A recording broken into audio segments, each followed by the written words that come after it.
मान्यवर, क्या संवेदनशीलता है, क्या समझौता किया आपने।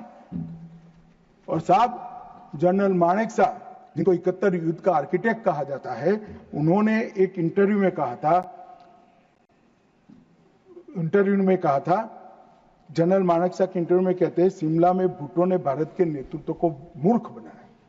वो इंटरव्यू अंग्रेजी में, इसलिए मैं कोट अनकोट पढ़ा था। I told her, into bracket उन्होंने छापा है Indira Gandhi, that I told her that he, into bracket Bhutto, I told her that he has made monkey out of you. और ये हमें पूछ रहे संधि क्या, हमने तो युद्ध ही घोषित नहीं करा था, संधि किस चीज की भी। हमारा एक लिमिटेड एग्रेशन था, टेररिज्म पर हमारा हमला था, और हमारे आत्मरक्षा के अधिकार का उपयोग करते हुए, अरे हमें पूछ रहे हैं। चिंता मत करो राहुल गांधी, पाक ऑक्यूपाई कश्मीर की चिंता है ना, भारतीय जनता पार्टी ही ला देगी पाक ऑक्यूपाई। आज ये मारे गए 2 दिन पहले, अब बैठे नहीं है, चिदंबरम साहब को बैठना चाहिए था। उन्होंने सवेरे मेरे इस्तीफे की मांग के साथ एक प्रश्न उठाया कि भारत सरकार ने ऑपरेशन सिंदूर करा। ऑपरेशन सिंदूर इसलिए कहा कि ये पाकिस्तानी आतंकवादी थे, और पाकिस्तानी आतंकवादी थे, इसका आपके पास सबूत क्या है। वो पूरी दुनिया में ऑपरेशन सिंदूर के जस्टिफिकेशन को चैलेंज कर रहे थे। मैं आज इस सदन के माध्यम से श्री चिदंबरम को पूछना चाहता हूं, आप किसको बचाना चाहते थे? पाकिस्तान को, लश्कर ए तैयबा को, ये आतंकवादियों को? अरे शर्म नहीं आती मान्यवर।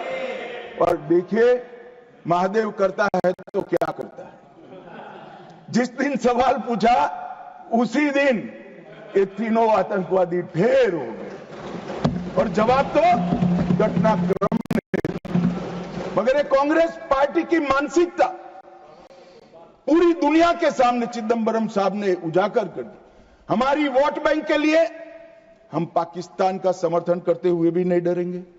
हमारी वोट बैंक के लिए लश्कर ए तोयबा को बचाने से भी हम नहीं डरेंगे, और हमारी वोट बैंक के लिए आतंकवादियों को शेल्टर देते हुए, शाब्दिक शेल्टर देते हुए भी हम नहीं डरेंगे। मान्यवर, इनके चिदंबरम जी के कार्यकाल में ही अफजल गुरी की फांसी, जब तक वो गृह मंत्री नहीं गए, नहीं हुई। मान्यवर, बंबई का हमला, बंबई के हमले के बाद आज ये दिग्विजय सिंह चले गए हैं, उन्होंने कहा है तो आरएसएस ने कराया था। मान्यवर, ये क्या बोल रहे हैं, किसके लिए बोल रहे हैं, किसको बचा रहे हैं, क्या कहना चाहते हैं? और हिंदू टेरर का सगुफा किसने छोड़ा? मैं आज दुनिया के सामने, देश की जनता के सामने गर्व से कहता हूं कि हिंदू कभी टेररिस्ट नहीं हो सकता।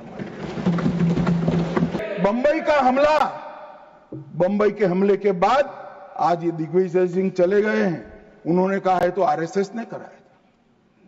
मान्यवर, ये क्या बोल रहे हैं, किसके लिए बोल रहे हैं, किसको बचा रहे हैं, क्या कहना चाहते हैं? और हिंदू टेरर का सगुफा किसने छोड़ा? मैं आज दुनिया के सामने, देश की जनता के सामने गर्व से कहता हूं कि हिंदू कभी टेररिस्ट नहीं हो सकता। हम कभी टेररिस्ट नहीं हो सकते। क्या कहना चाहते हैं? फर्जी टाइप के केस बनाए, एक भी केस अदालत में नहीं टिका। देशभक्त संगठनों पर आरोप लगाए आपने, सिर्फ आपकी छिछोरी राजनीति के लिए, क्षुल्लक फायदे के लिए। और फिर क्या कर लिया? फिर भी हार गए। हारे तो ना, और अब हर रोज कह रहे हैं कि आप हमेशा है नहीं, आप हमेशा नहीं रहेंगे, आप हमेशा का तो मुझे मालूम नहीं साहब। मैं 61 का हुआ हूं, 14 से 30 साल तक भारतीय जनता पार्टी की ही सरकार रहने वाली है। कल सुबह ही किसी ने याद दिलाने के लिए मेरी कॉन्स्टिट्यूएंसी से एक हमारी वरिष्ठ कार्यकर्ता है जिनकी उम्र 80 है, उन्होंने एक व्हाट्सएप भेजा था। उन्होंने कहा अमित जरूर बोलना। अब मैं इतनी वरिष्ठ कार्यकर्ता की भावना को टाल नहीं सकता मान्यवर। उन्होंने एक व्हाट्सएप में वीडियो भेजा जिनमें सोनिया गांधी जी के घर से दौड़ते दौड़ते सलमान खुर्शीद जी आंसुओं से लहस बाहर आते, बाहर मैनेज मीडिया खड़ा है, उसके सामने कहते हैं कि सोनिया जी पूरी रात सो नहीं पाती है, इनके आंसू देखकर मेरी आंख से आंसू दिख रहे। ठीक है भाई, किस लिए आंसू बहाए? बाटला हाउस में वो पाकिस्तान प्रेरित आतंकवादी मारे गए, उसके लिए। अरे सोनिया जी, आंसू बहाना था तो बाटला हाउस एनकाउंटर में जो मोहन शर्मा शहीद हुआ, इसके लिए बहाते। मान्यवर, ये कांग्रेस की मानसिकता है। और अभी अभी पृथ्वीराज चौहान साहब का इंटरव्यू आ गया, उन्होंने कहा ऑपरेशन का नाम धर्म के आधार पर रखने के अलावा इनको कुछ नहीं आता है। मान्यवर, कांग्रेस पार्टी बैठी नहीं है, उनको मालूम नहीं है हर हर महादेव सिर्फ धर्म का नारा नहीं है। शिवाजी महाराज ने जो मुगलों के खिलाफ लड़ाई लड़ी, स्वतंत्रता की लड़ाई लड़ी, और शिवाजी महाराज की सेना का युद्ध घोष था हर हर महादेव। और ये प्रतीक है, ये प्रतीक है हर प्रकार के भारत पर के हमले का, भारत की संप्रभुता पर हमले का, और भारत की सीमाओं पर अतिक्रमण के जवाब देने का। और मैं आज यहां से चौहान साहब को भी कहना चाहता हूं कि आप क्या नाम रखना चाहते थे, क्या नाम रखना चाहते, उसका जवाब दीजिए।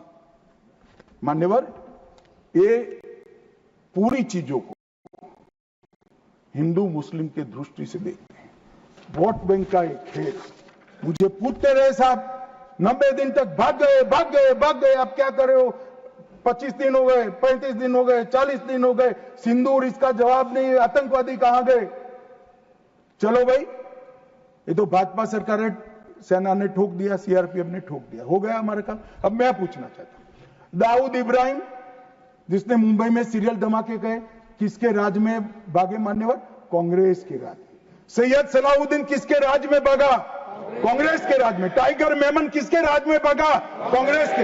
अनीस इब्राहिम किसके राज में भागा? कांग्रेस। रियाज भटकल किसके राज में भागा? कांग्रेस। इकबाल भटकर किसके राज में भागा? मिर्जा सादाब किसके राज में भागे? और इसका हिसाब कौन देगा?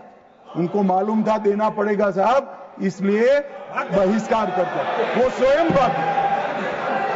आतंकवादियों को भगाया और वो भी भाग गए। और हमने मान्यवर 11 साल में यूएपीए में 2019 में अमेंडमेंट किया। इसके तहत, अमेंडमेंट के तहत 57 लोगों को आतंकवादी घोषित किया है।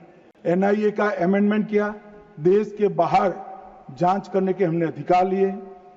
एनएसए का हमने सख्त उपयोग किया, 370 को बैन किया, निरस्त कर दिया, पीएफआई को बैन किया, मैक को मजबूत किया, आईसीजेएस का हमने स्थापना किया, नफीस का स्थापना किया, पीएमएलए से टेरर फाइनेंसिंग को रोक दिया, और नेट ग्रिड से माध्यम से पूरे देश के आतंकी संगठनों को एक कंप्यूटर की क्लिक पर लाकर रख दिया। मान्यवर, हमने पूरी इकोसिस्टम तैयार करी।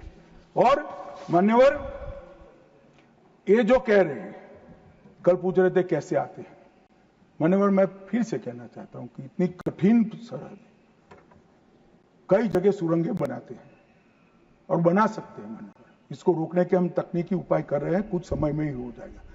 मगर कुछ नाले ऐसे हैं मान्यवर, वहां इतना बहाव होता है, वहां कोई चौकी नहीं लग सकती, चौकी बह जाएगी। वो घुस रहे हैं, मगर उन्होंने क्या स्टैंड लिया था? राहुल गांधी ने कहा, जब 2011 में हमला हुआ, उन्होंने कहा सभी आतंकी हमलों को रोकना संभव नहीं है। जवाहरलाल नेहरू ने कहा घुसपैठियों को कोई रोक ही नहीं सकता। मैं मानता हूं कि अभी भी पाकिस्तान कुछ आतंकी हमले कर पा रहा है, अभी भी कुछ घुसपैठ होती है, काफी कम हुआ है मान्यवर। मैं जिम्मेदारी के साथ बोलने वाला हूं, देश की जनता सुन रही है, काफी कुछ कम हुआ है, मगर हम कभी ऐसे हथियार नहीं डालते। मैं आज सदन के सामने कहना चाहता हूं, घुसपैठ और आतंकवादी घटनाओं को समाप्त करने के लिए नरेंद्र मोदी सरकार कृत निश्चयी है।